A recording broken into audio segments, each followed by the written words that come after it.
დაკავების შემდეგ მსხვერპლის როლში ჩამდგარი სანაია და სიცრუე სიტყვის თავისუფლების შეზღუდვაზე.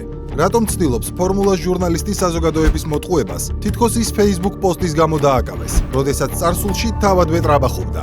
მე ვარ დაჯარიმებული 4000 ლარით Facebook სტატუსის გამო, რომელსაც ჩემი ნებით არასდროს გადავუხდი რეჟიმს. სახელმწიფოს გამოწვევა, როგორც უცხოეთიდან შეკვეთილი სცენარი და ვახო სანაიას როლი მართულ დესტრუქციულ პროცესში. უნდა გეყოს გამბედაობა იყო დამანგრეველი. ყველაფერი უნდა სცადო, რაც ჩარჩოებს სცდება და დააკვირდე რა მუშაობს.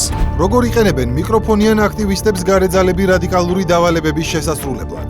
ნებისმიერი ფორმა, რომელიც ჩვენ გვჭირდება იმისთვის, რომ გამოვიყენოთ მათ დასამარცხებლად, ჩვენ ამას გავაკეთებთ. და რატომ დასჭირდათ დამკვეთებს ჟურნალისტების სტუდიებიდან გამოყვანა? არ ჩავწევ ხელს. არ ჩავწევ. როდის და რატომ იქცა ჟურნალისტიკა დესტრუქციული ელემენტების თავშესაფრად და რა როლი ითამაშა ამაში ლიბერალურმა დღის წესრიგმა? ჟურნალისტიკა გახდა მანკიერების ან თავშესაფარი, რომ რაღაცნაირად იქ შენ ყველაფრის უფლება და ეს იყო სწორედ ლიბერალური დღის წესრიგის ნაწილი. როგორ ცდილობს მართული მედია უცენზურო ლექსიკის სტანდარტად ქცევას და როგორ გადაიქცა სოცმედია ჰიბრიდული ომის მთავარ პოლიგონად? ტვიტებმა თუ პოსტებმა ტანკები და ბომბები ჩაანაცვლა, რასაც ჰიბრიდული ომი დაერქვა. რატომ არის მათი სამიზნე საზოგადოებრივი წესრიგის მოშლა და იერიში ეროვნულ ღირებულებებსა თუ მართლმადიდებლურ ეკლესიაზე? ქართული ეკლესია ძალიან გავლენიანია, თანაც პრორუსულია, ანუ დიახ, ეკლესიას სახიფათოა.